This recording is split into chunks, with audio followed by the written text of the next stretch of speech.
We are going to do some slow chess. We just did our Taimanov series. Time for slow chess. Rapid chess, 15 minutes, 10-second increment. This is a series we started all the way down at 400 ELO. Yes, quite some time ago. So, let's see if we can put together some good games today. Hopefully, learn a thing or two about an opening that you fancy or that you've been trying to learn more about. We're going to calculate, share our thoughts, talk about some important pawn structures or tips for the middle game. What openings are we using? That's a great question, cuz I always open the floor for the chat to make suggestions.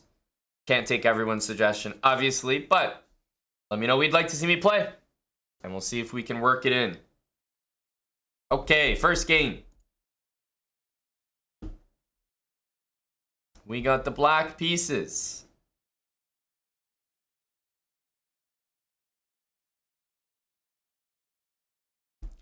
D4. What would you guys like to see?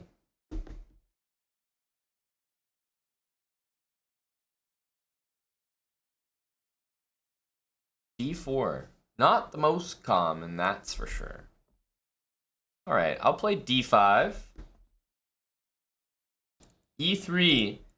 Now, do we expect F4 here, or do we expect something else? Could this be a Wohnstaller? Could it be?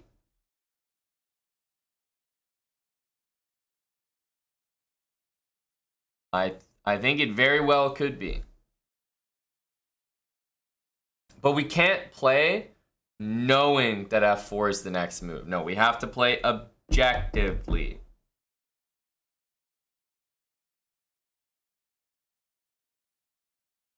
Objectively, I see this, and all I'm thinking is, man, blocking your bishop, that can't be good.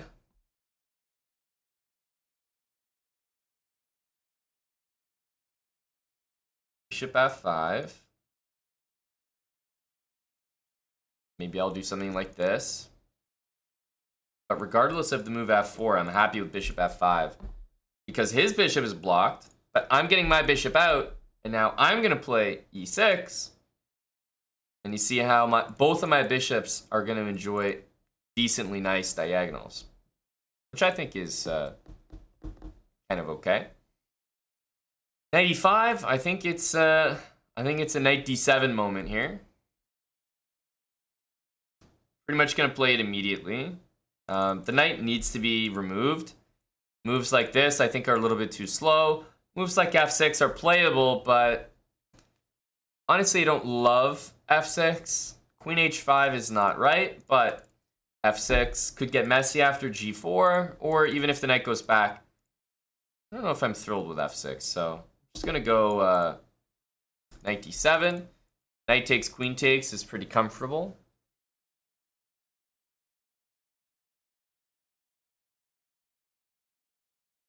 Oh, okay.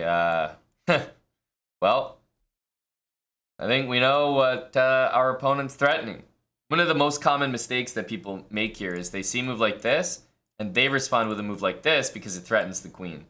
Obviously, that's the way that you lose the game immediately. But yeah, I played knight d7 for a reason. It was to get rid of the knight, so I'm just going to go ahead and do that. This is the most aggressively placed piece. It's the one assisting with that threat, so let's take it.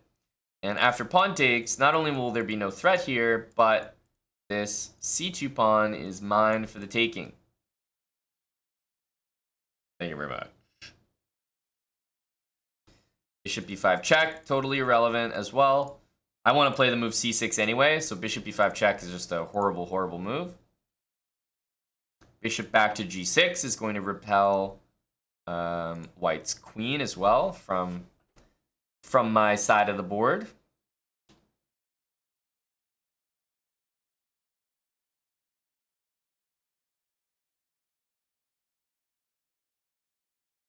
And how do I want to develop my pieces? It's a good question because my knight can't go here. So this piece has to go there. Once it goes e7, though, the bishop's also blocked. Do I want to play g6, bishop g7? That I'm not sure about.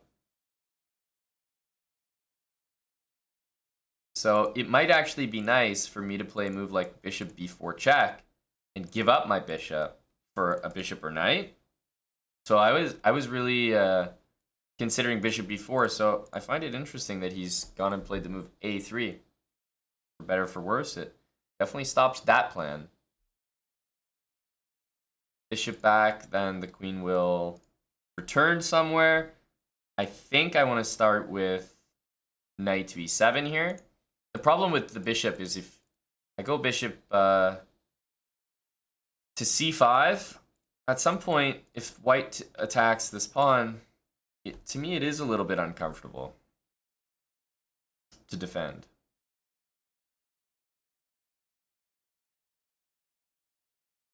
So I think it might be a knight e7 angle here.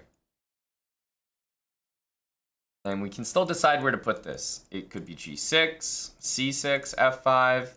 I could go g6, bishop g7. Still lots of flexibility with how I want to develop here. And we're up that pawn. Let's never forget that. Okay, bishop e2. So now if the bishop comes here, this queen has more limited squares that it can move to. Only these ones are available. The move bishop e2 also means if I play knight c6, bishop b5 is less and less likely. Because why would you move the bishop twice?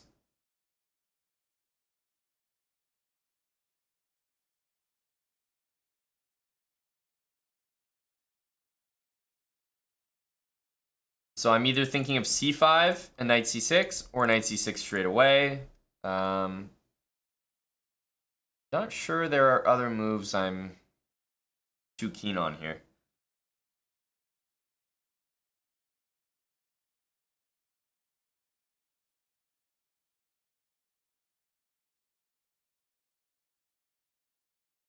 Yeah, I don't actually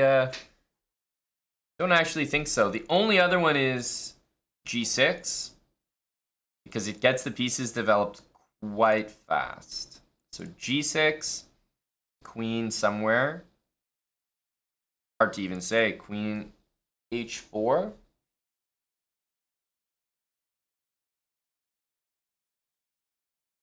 Knight c6 or bishop there, and then f4.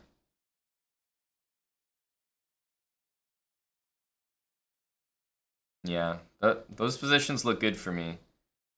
The other way to play is knight c6, which kind of threatens the move bishop g6.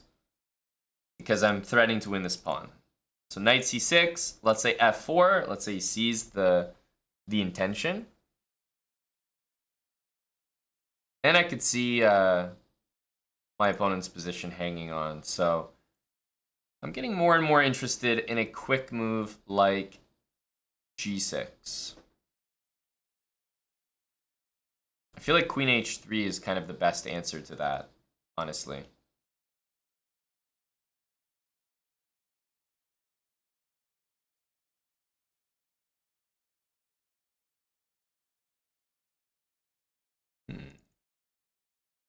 Thanks, Stevo Ward, for the kick cinco, man. The 5 kick subs. So wait a minute. Are the biggest supporters of the stream right now the people that are banned? What's going on here? The chessbrah prison system is reforming people.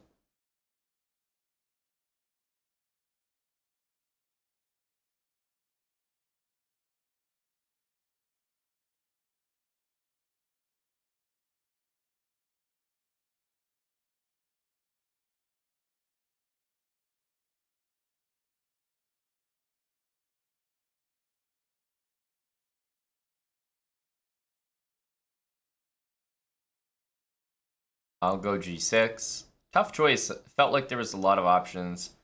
Now, by playing this move, I am definitely more concerned in general about this bishop because it's running out of squares to move to, but I'm also well aware that as long as I keep making threats, my opponent won't have time to bother him. So queen h4, I think knight here, and bishop g7 are the only moves to consider. Knight c6 and knight f5 have the added benefit that it looks for a queen trade. And probably will succeed in getting one. Here forces the queen to one of those squares, namely g3. So I'm going to go with this one. If you don't want to trade queens, right, you have to defend your pawn. These are the only moves that do so. Queen here is probably the weaker of the two because then bishop g7 wins the pawn. So you need to go here in order to have f4 to support the pawn. And obviously queen trade is a very good sign for us.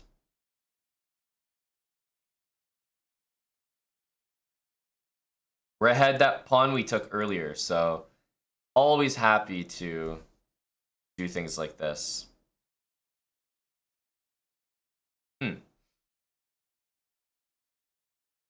Okay, well now we're just winning another pawn. And I tell you, if I take and the knight develops to c3, just want to make sure that we're comfortable there because and we have bishop d3, so it should be okay. But you want to make sure your bishop's just not getting left behind. It doesn't have a lot of normal places to go. But for now, I think we should be okay. Knight c3, bishop d3 is great. Trades the bishop by force. And if f4, I can always take that right away. So knight c3, bishop here will make sure to trade.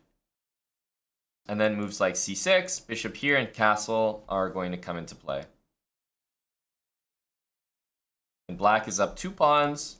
Queens are off the board, which is great when you have a pawn advantage like this.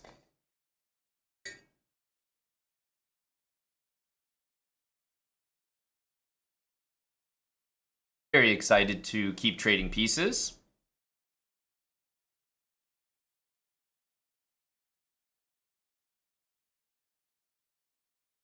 Why trade the bishop instead of moving it back? Well, first of all, trades are just good for me in general. I'm up 2 pawns, so always want to trade. But as I said, if I bring my bishop back here, I don't have safety because these pawns are in the way. So I bring my bishop back here, and I'm a little worried about f3, g4 trapping my bishop. So I'd rather trade it off. I don't really like bishop a4. It's like, well, first of all, the knight was on c3, so I couldn't really play there. Bishop b3. I just don't like the feeling that my pawns are all in light squares, my bishop's outside the pawns and can be attacked. I'd rather trade it off at that point, especially because I'm up material. Okay, c6 is just going to be very strong here. These moves are impossible because the king just traps the knight or it's hanging. Knight a7, well, you just trapped your own knight. So as good as this move looked, I think it may just have to retreat. And we can take our opponent's piece, keep trading, trade, trade, trade, trade, trade.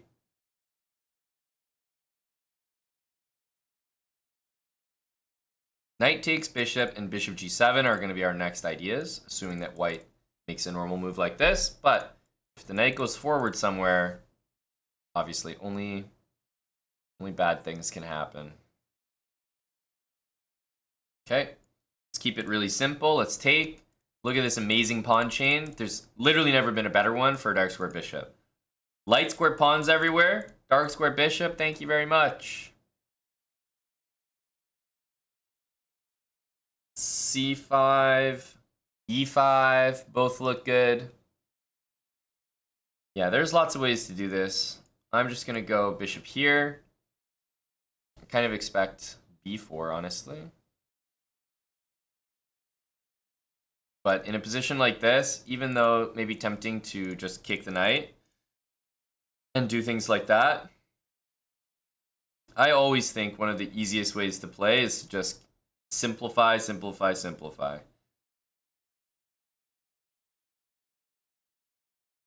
Okay, no need to castle because we're in an endgame. I have 2 extra pawns, and quite literally I have every pawn that I started the game with, so.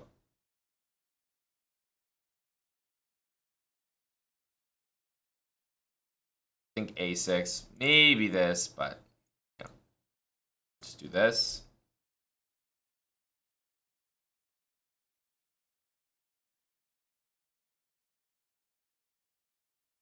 Okay.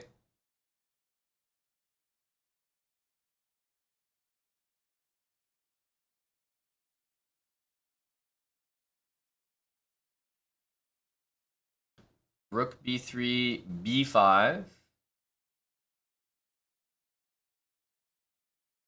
At this point, b5 anyway will be a nice idea.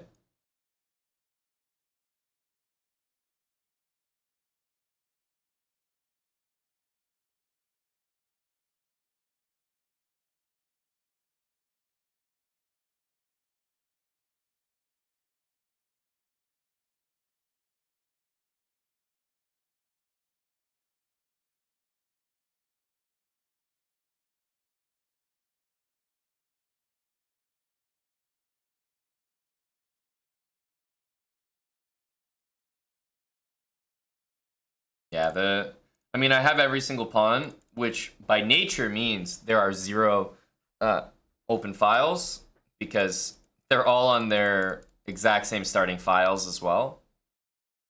It's not like I have a double pawn or anything like that. No, these are the most picturesque pawns you could have. C5, C4 is incoming.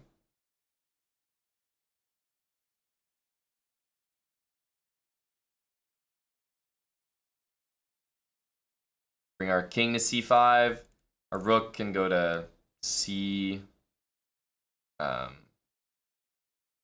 or D8. And then just play D4.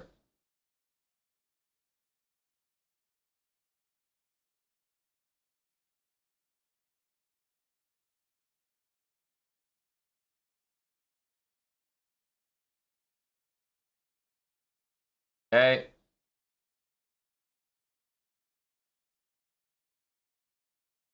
D4 next. We could go like this, like this, like this, but I think D4 should be enough.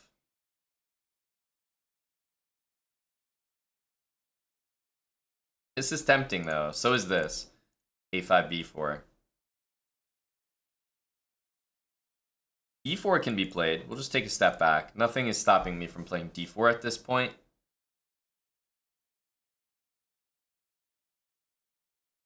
Except that move, which is why, although he's temporarily stopped it, unfortunately, I don't think there's anything that's going to be stopping E5 now. This is the nice part about having every single pawn on the board.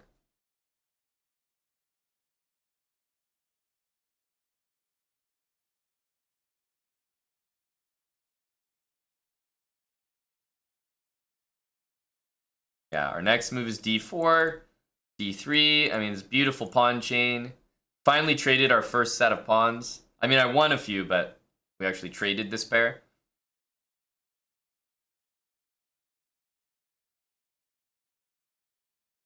D4 is a very safe pre-move here because nothing white could do would be too disastrous. But never pre-move in a rapid game with 10 minutes on the clock. There's no point. If it's a recapture, sure. But even in that case, unnecessary. Only bad things could happen.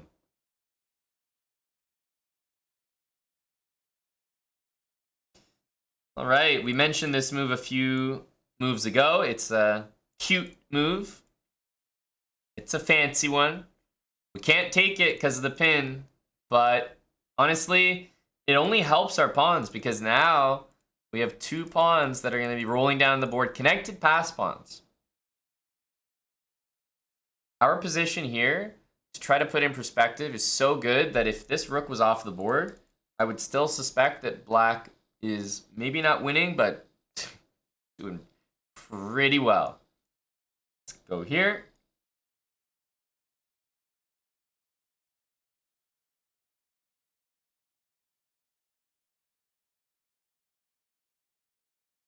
Yeah, these pawns are tough to handle.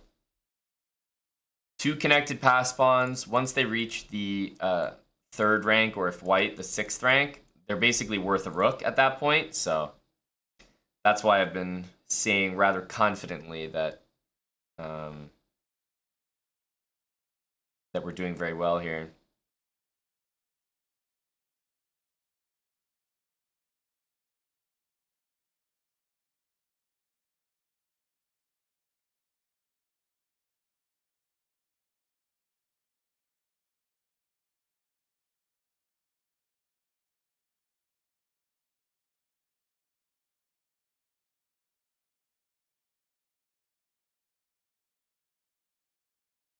So because the rook is so offside, I mean, if it was on d1, it might be a little tougher because, you know, he could always blockade. But here, he can't even blockade. The rook is on the wrong side of the board. d2, where does the rook go, right? It's going to have to go in front of the pawn. And then our other pawn is going to be free to move. So d2 is actually just going to get the job done.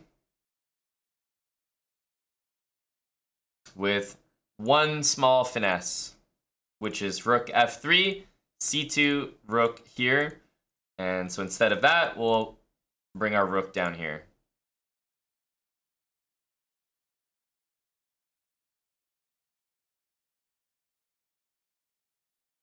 Although rook d6 is possible, at this point, king b7 is simpler because now, after this, c2 is possible.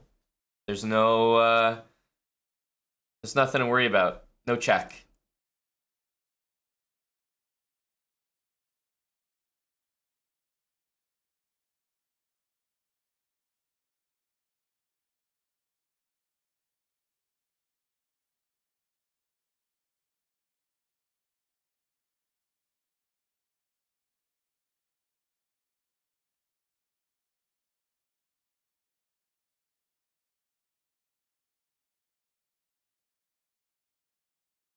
He knows what's happening. c2. Ouch.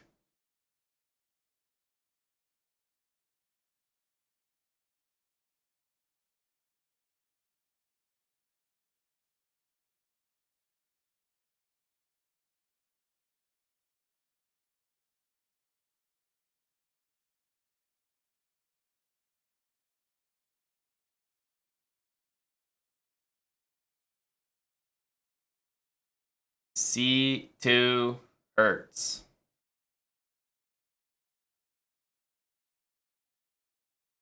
And there's truly not much of an answer. So if his rook was just magically on c2, then I would probably play rook d3, and then everything would be held together. And at that point, the way to win would just be to bring the king in.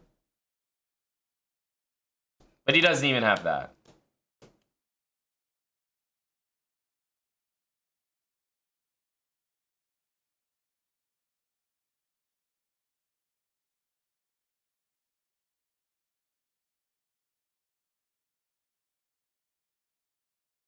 Fair resignation. He sat there, calculated.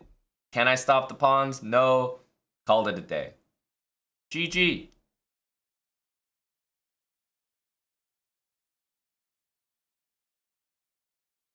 Yeah, this there wasn't too much here that our opponent could have done, because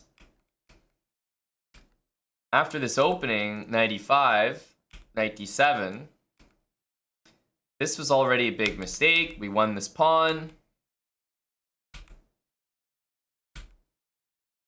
And from here, I think the position just got very comfortable very quickly.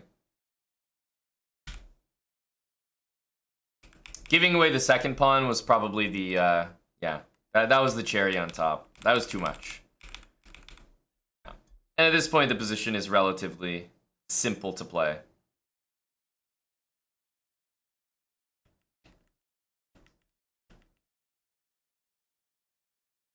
But we didn't work that hard in the opening. Our opponent just got really feisty, like, was coming to checkmate us. And this is why, like, especially in a rapid game, and as you progress through the different rating ranges, you'll quickly learn, like, what was fun to do at 400 ELO is not enjoyable. As soon as you bring your queen out to go for a quick mate and your opponent just like looks at you like you're an idiot and just makes the obvious moves, wins a pawn, repels the attack easily, it kind of just feels like you're just trying to cheese them, you know? And when your cheese strategy doesn't work, it's not a very enjoyable game to play. You just have a bad position right from the start. And your entire game, you're playing a bad position, trying to improve it, rather than playing properly and playing for an advantage.